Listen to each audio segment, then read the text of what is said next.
Hey folks, Lyarri here. Today I'm reacting to I Tried Ghost Hunting to See If It's Fake by Danny Gonzalez. I can't wait. I'm not afraid of no ghosts. Ghostbusters. Let's go. This is me standing in front of what's widely considered to be the most haunted hotel in the US, the Stanley Hotel. Every ghost hunting program that comes here somehow has this insane, traumatic, life-altering experience after staying here for just one night. And I'm trying to do the same thing. I'm gonna try to spend a night here hunting ghosts because I have one simple question. Is every ghost show and paranormal YouTuber over-exaggerating? Or is it just Shane Dawson? Because I know that Shane Dawson is. These shows are quite literally designed to scare you. They go in with the preconceived notion that like, well, we've got to make an entertaining show and we're only here for one night, so we got to come up with something scary. So they add in scary music over every scene, scary sound effects, they dress all cool, and I'm pretty sure they just make stuff up too. And after filming this video and talking to the hotel staff, I have a lot of evidence. I just feel like as a viewer, we never get to actually see what the experience is like staying at one of these haunted locations. What's it like when a regular person that's not trying to make a scary video stays here? Are you actually guaranteed a spooky night of being tossed around the room by some guy that died 100 years ago? Or is it all fake? Oh. Somebody trying to back out of the... They got scared. Oh no. They felt a presence and they're trying to leave. The vibe's off. We gotta get out of here. The Stanley. The Stanley Hotel is probably most known for being so scary that apparently just one stay here inspired Stephen King to write The Shining. And I'll tell you the story of how that happened later, but ever since The Shining came out, this hotel has been the subject of countless ghost stories and paranormal investigations, most of which exclusively depict this place as this decrepit, creepy old hotel that only exists at night. But this place is actually like a beautiful hotel. It felt less like a portal to hell and more like a tourist attraction. When I got there were people milling around taking pictures. The hotel was like blaring music. If I was a ghost, I would have been pissed. I can't haunt this place. It's too nice out. Nobody's even gonna be scared of me. There are a ton of different ghosts that haunt this hotel. Like I think every article I read and every person I talked to at this hotel somehow knew about a different ghost that I hadn't heard of yet. It's like anyone who's ever so much as even looked at this building gets sent here when they die. I'm worried I'm gonna haunt this place when I die. There's the ghost of a housekeeper that was in an explosion at the hotel and still sticks around to fulfill her maidly duties, a cowboy ghost that supposedly kisses women in their sleep, and a lot more ghosts, many of which are tied to specific rooms, like my room, the Haberdasher Suite, because my room is haunted by a haberdasher. If you don't know what a haberdasher is, it is someone who haberdashes, which apparently is old-timey speak for sells clothes to men. It's just a men's clothes dealer. Okay, I'm about to enter the room for the first time. Okay. Supposedly one of the many haunted rooms in this hotel. I've heard that when stepping into a haunted space for the first time, you can immediately notice a different energy. Wow. But I walked all around this room, looked in every nook and cranny, and I gotta say, I did not really feel anything. Why that camera angle? It's a good sign. There is a fly flying around. I don't know if you can see that. I keep seeing it smack into the window. He's trying to get out of here. He's scared. On a scale from 1 to 10, I'd say my spook level was hovering about a 1.1 on the spook meter. On the spookometer. No Bible. You know what, I feel like hotels like this often, because they're haunted, can get a pass if anything about their room is like shitty. Because they can either be like, well, the ghost did that. Sorry, your bed's fucked up, the ghost did that. Or just like people who are coming for like a haunted experience aren't looking for like the nice amenities of a hotel. They're not focused on the backsplash of the bathroom sink. They're focused on like, am I gonna start floating in the middle of the night? So you know what, I feel like we should be fair and actually do a review of this hotel room from a non-paranormal perspective. When you stay in the Haberdasher Suite, you'll feel like you were transported back to the early 1900s. And not just because there's a man trying to sell you a bowler hat in the corner. I'm talking solid wooden doors, no central AC, which according to an email was to preserve the historic feel of the room. A giant AC unit by the window, which does the exact opposite. I also like the fun historic pics of the hotel. Oh, that's the hotel in the background. That's tough. I thought this lady was holding a gun at first. That's why the hotel's haunted. This is moments before the first ghosts entered the hotel. This couple's just laughing, having a good time. This lady's like, yo, get a picture of this. In keeping with the theme of not keeping with a theme, the bathroom also felt very out of place. This is actually a very nice shower. Some nice artwork over here. This is beautiful. The bathroom had this like newly renovated farmhouse aesthetic, like something straight out of an episode of Fixer Upper. 0 out of 10, not historic, and too nice to be haunted. Seriously, when it started to get dark out, the only place I felt like I wouldn't get haunted was in the bathroom. I'd be peeing and the haberdasher would just be standing outside the door like, come out here. I can't haunt you in there, it's too nice. Come out here where it's old and creepy. Please. I want to sell you a hat. Okay, this curtain has a stain on it. Something was up with the Oh. bed too. Do my feet look higher than the rest of my body? All right, I Yes. settled into my hotel room. I'm chilling. I went to the hotel restaurant and ate some dinner. The view was beautiful and the food was just okay. And my spookometer is still going strong at a 1. Now you're probably Oh. wondering what I mean when I say that all of the shows that film here are over exaggerating. Unless you've watched one of these shows before, in which case you're not. You already 100% know what I'm talking about. Well, let's take a look at Ghost Adventures, which is hosted by what I like to call the Chris Angel of paranormal investigation, Zach Baggins. This is What a genuine, haircut. authentic haunt. The second I got my key and I shut the door, I pretty much said, all right, listen, I'm gonna have to get naked a couple times to take a shower. Sometimes in the middle of the night I get up to get water, and I can't guarantee that I'm wearing everything. Oh no. Oh, shoot. Is that something I should have done when I got here? Attention, all ghosts in this room. You are gonna see my dick. From early childhood, I used to hang out around here. I've had 2 heart transplants. So every anniversary of one of my heart transplants, my parents would give me a weekend up here. I've had a lot of near-death experiences. Wait, their gift to their son with severe heart problems was a trip to the scariest place in the country? Dude, I don't mean to pry, but your parents were 100% trying to kill you. Our investigation will take us into 3 of the buildings that comprise the Stanley Complex. The sound effects in this show are insane. They're designed to make you scared before anything scary even happens. I feel like I'm being shot in the chest every time they switch shots in this sequence.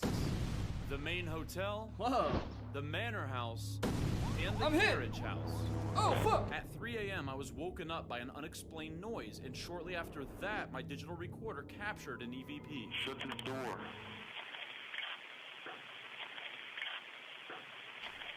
Stuff like this is pretty hard to dispute because it's impossible to tell if this is staged or not, or if this is just like static that happens to somewhat resemble a human voice. Without the text on screen, it kind of doesn't even sound like a voice. Like, let me play a different one, for example, and you try to tell me what you think it says. And here's what it says. Did you get it? No? I knew you didn't have what it takes to join the Ghost Adventures. Get out of my hotel room. And then we get to Shane Dawson. Maybe I tried to decorate for Christmas, but it is scary. Why are all these chairs so scary?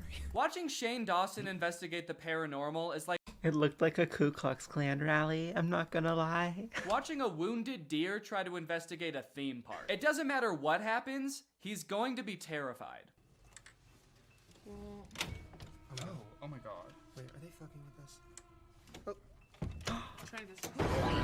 Just unlocking the door to his room is almost enough to send Shane packing.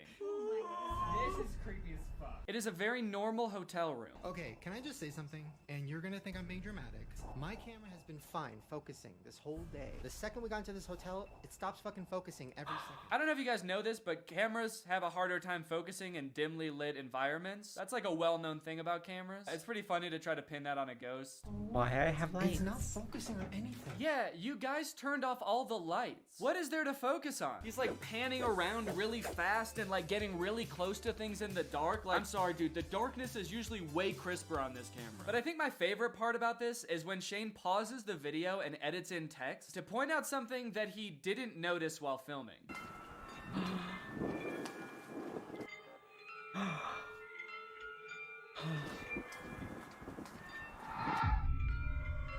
Oh my god. I've shown this to so many people. Did you guys see anything? What did he think was there? I'm so confused. There's like a leaf. He didn't have to Grass. edit that in.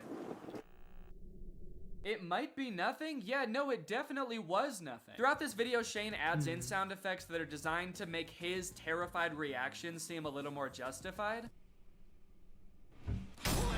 Oh my god! He'll he'll hear like a tiny bump noise that came from outside and then add in like the loudest horror sound effect you've ever heard. Here's the actual sound effect, and then here's how scared that made me.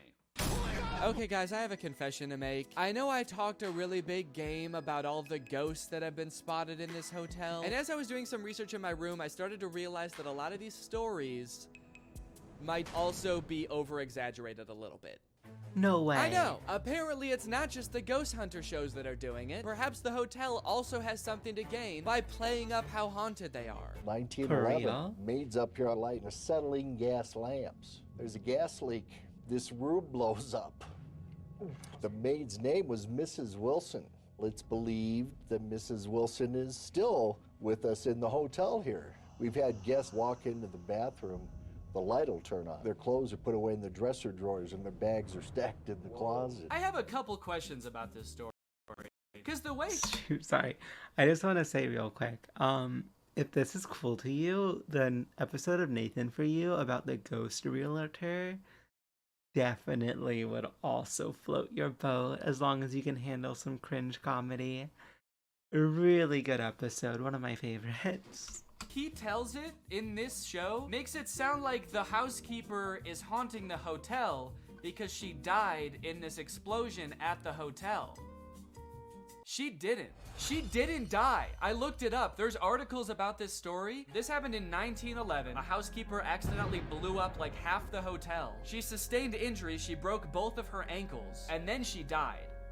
In 1950. She lived for 40 years after this explosion. Honestly, even if she is haunting the hotel, like if she died here in 1950, that's her own business. The hotel doesn't need to go around spreading this story about her fucking up and blowing up the hotel. That seems a little bit petty, doesn't it? The interesting thing about the housekeeper ghost is that it's said that most of what she does to haunt the hotel is folding people's clothes and making their beds while they're not in the room, which... Sure, it is pretty difficult to prove a ghost did that because that's what happens at every hotel when you leave the room, because that's what housekeepers do. But what would you rather her ghost powers be? Blowing up your room? Fucking up and just exploding the hotel? That wouldn't be a very fun ghost, would it? Yeah, this room is actually haunted by a creeper from Minecraft. If you hear hissing behind you, run. I'll be honest, at this point, I'm kind of worried I'm not even gonna get kissed by this cowboy ghost. And it's not just that. I also looked into the story about The Shining, and do you want to know what happened? What inspired this hotel's biggest claim to fame? On a cold winter night in the 1970s, Stephen King stayed in room 217 at the Stanley Hotel. It was the end of the tourist season at the hotel, so it was very empty, and while Stephen was sleeping, he had a nightmare that his son was being chased by a hose, and it was so scary that he wrote a whole ass book about it. That's right. As far as anyone knows, and as far as Stephen King has ever said, Stephen King saw 0 ghosts at the Stanley Hotel. 0 ghosts. You can book the room Stephen King stayed in, and it is booked for every Halloween for 7 years, because the hotel's booking system only goes 7 years into the future. And he never saw a ghost. Okay, but to be fair, just because Stephen King didn't see a ghost at the Stanley Hotel doesn't mean that there's nothing weird going on here, as I would find out when we got to talking to 2 tour guides at the hotel. This is the 3rd, possibly the 4th haunted building I've worked at. This is definitely the most haunted place I've worked in town. I think that there are far too many, far too close enough to sane people at the Stanley who have a ghost story. When I started working here, I was thought, you know, maybe I'll see a ghost, hear some weird noise, you know, maybe once, twice a year. Some nights it's an every night thing. And we also got to go on a tour of all the most haunted spots in the hotel after hours, where we found out a lot of juicy details about this hotel. For one, there are a ton of pictures of ghosts that people have taken at the Stanley Hotel. And on this tour, they showed us a lot of them. And while some of them just look like it could have been like a camera glitch or like a blurry low light photo where you can't really tell what's going on, when it's 1 a.m. and you're in the underground cave tunnels underneath a haunted hotel with 2 strangers you've never met, and one of them shows you a picture of a ghost girl hiding behind the carriage that you're standing right next to, it's scary. The scariest ghost they told us about was a ghost named Dennis. They don't actually know the ghost's name, but they call him that because he's a menace. And I wish I had a video of some of the pictures they showed us, but Dennis looks creepy as hell. In every picture, he's just a shadowy figure with glowing eyes. In one of the pictures, he was posing in the background like this. And they told us a story about how one of the staff members saw Dennis in like the staff quarters, and Dennis started chasing him, and all the doors were locked, so he had to run upstairs and jump out a window to get away from Dennis. Do you have any idea how badly I didn't want to wake up in my hotel room that night and see Dennis staring at me? I was at a solid 5 or 6 on my little spook meter. But that all went down to a negative 5 or 6 when they started telling us a story about when Zach Baggins was there filming for Ghost Adventures. A big part of the Ghost Adventures episode at the Stanley was the carriage house, because that's where the hotel stores all of the mattresses that people have died on. There's objects in here where some actual death happened, where the bodies were discovered on these beds. So they spent like a ton of time in the episode trying to contact the spirits of people who have died on these mattresses. Can you guess what the tour guides told us? Yeah, none of that's true. Yeah, the hotel doesn't store mattresses that people died on like they're saving them for something. Save it. What would they be saving them for? That's so funny. We're an operating hotel, and believe it or not, we switch out mattresses every once in a while. So Zach Baggins and his crew apparently just showed up and like looked through the window of the carriage house, saw mattresses, and were like, hey, let's go make some stuff up in there. The most interesting thing I took from the tour is that even though the tour guides know all of the spookiest things that have happened in the hotel, some of them don't 100% believe in ghosts. We were walking with one of the tour guides after he had showed us, I don't know, some of the most insane pictures of ghosts I've ever seen. And Jake asked him like, so when did you start believing in ghosts? And he was like, oh, I don't know if I believe in that stuff. Huh? So wait, what was all that about Dennis then? You get to just tell me about Dennis and make me scared and then not believe in him yourself? How is that fair? Don't get me wrong though, a lot of the staff actually do believe in ghosts, so much so that some even claim to have personal relationships with the ghosts they interact with most often. Last summer, 2021, Paul, our former caretaker of the concert hall, gave me a birthday present. It was a little 20-cent Euro piece, French issue. Left it on the front seat of my car 2 days after my birthday. I asked my husband, I asked my coworkers, I asked whoever, and then in a Ouija board session 3 weeks later, Paul claims it, and I carry it with me as a good luck token. I'm a very naturally skeptical person, so when I hear stories like this, my brain immediately jumps to like, let's think of all the reasons why this might not be true. So rest assured, that's all I've been doing since I got back from the hotel. But like, you know, I have a hard time calling people liars and saying that their like first-hand personal accounts aren't true. What I do know though is that while we were getting this tour, there were at least 1 or 2 other tour guides that were following us and trying to prank us the entire time by tapping on the windows of the rooms we were in with sticks. Because I remember one day it was like completely drained. Who's there? I guess that's just kind of like a fun little thing they do there. A fun little hazing designed to, I don't know, make me shit my pants. There's nothing wrong with a little bit of hazing, except for when there is. So I am kind of curious how many of the paranormal experiences the staff have had at this place that were just pranks that they never found out were pranks. With me to the Stanley Hotel, I brought pretty much every ghost hunting device I could get my grubby little hands on. So let's turn off the lights in this hotel room and get to work. I'll have this EMF running the whole time. An EMF measures electromagnetic frequencies, which are usually emitted by man-made sources like electrical wiring or ghosts. Is there anyone here right now? It's still at 0. Another popular ghost hunting tool is a tiny twist-on flashlight like this. Because some ghosts might not be super powerful and might not be able to move really heavy objects, if you twist one of these flashlights right to the point where it's about to turn off, it makes it a lot easier for a ghost to communicate by flickering the light. I gave any potential ghosts a little demonstration on how to twist the light, and I was about to start trying to communicate when the unthinkable happened. So if there's anyone here, let's maybe make Oh, okay. Yeah, it was just a moth that flew in front of the camera light and Jake tried to swat at it. So the light flickered for a second. Don't let my nervous little smile and laugh fool you. I actually was scared right here. But I guess having the only light in the room is kind of a, oh shit, you got it. I got it. Holy mackerel. Fuck that guy. Yet another ghost in the room tonight. Next up, the spirit box. A spirit box is basically just a little radio that rapidly cycles through radio stations. And ghosts can apparently use those radio stations to communicate with us. Okay, now I would like to ask again, is there anybody in this room aside from me and Jake? Okay, we got a little something. I don't know what it said. Kind of sounded like, oh, you can do it. Very encouraging ghost. I do appreciate that. Thank you. Is there anybody that is maybe... Okay. That actually sounded... I said, is there anybody? And it kind of sounded like it might have said, there is somebody. I'll let you guys listen to it a couple times. Let me know what you think. That is maybe... Full disclosure? Yeah.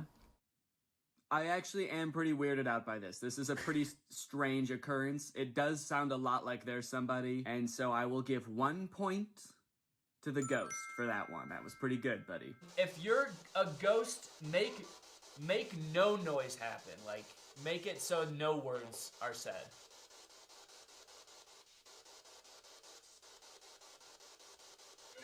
I also have a thermal camera to look for cold spots, which could be ghosts. Wait, what the fuck? I just turned it on and there's literally a cold spot right here. Uh-oh.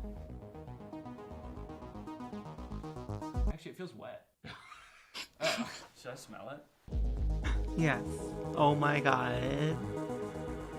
The ghost is peeing. It kind of smells like it might be like a cleaner or something. Oh. I think. But it definitely is wet. Hey, Danny, it's future Danny here.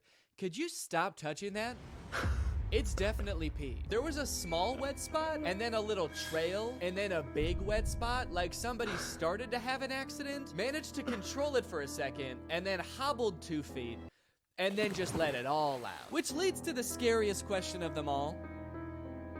Why did I put my face in that? Why was my first instinct when confronted with a wet spot in a hotel room to get my nose and lips as close to that baby as I could? I'm at home. Relatable. It's been a week since I was at this hotel, and my spook meter is at a 10 out of 10. I think I was possessed by a piss goblin. Luckily, in the rest of the room, we didn't find any more piss. We also didn't find any ghosts, but at that point, I was more worried about the piss thing. Now, full disclosure, I've never, 100% liked the way that paranormal investigators go about, looking for spirits. Everybody goes in and sits on the floor and is like, who's there?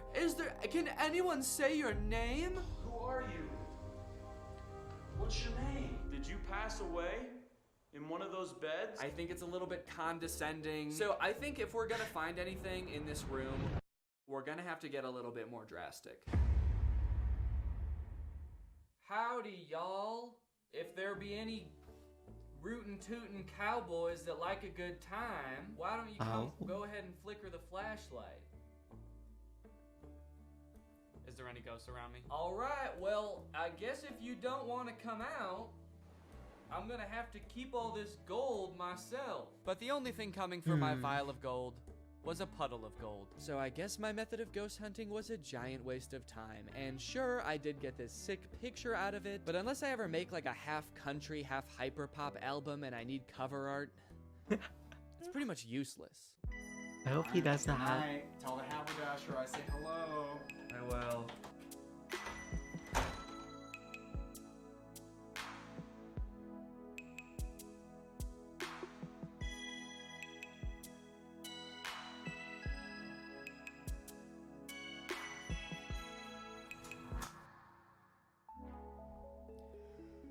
Okay, I am currently laying in bed in the dark in this hotel room. This is the first time I've been alone with all the lights off in this room. First off, let's do a bed review, dude. This bed? Very squishy. A lot squishier than I thought. So should be a pretty cozy night if I can get to sleep. That being said,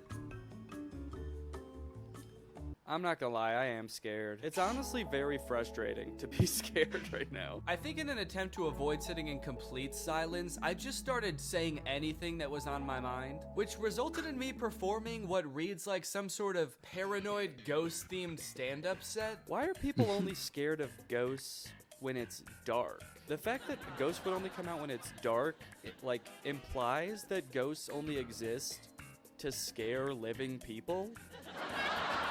I don't subscribe to that. Why would that be? All right. Yeah, man. Sick. Whatever makes you feel less scared, dude. Ghosts don't just come out in the dark. They also come out in the daytime. So you should be scared right now, but you should also have been scared all day. Very clever. Definitely having all of the pictures that they showed us on the tour, like replaying in my mind, is not gonna help, so I really ought to stop doing that before I really try to get into it. So if my brain could just stop with that, and then we could proceed with the rest of the experience, that'd be great. As I laid there, I could almost feel my brain wanting to play tricks on me. I was so like hyper aware of every shadow in the room, every sound that I heard, every feeling in my body, and it took me a solid like 30 minutes to calm myself down enough to try to go to sleep. All right, well, I'm just gonna try to go to bed. Good night.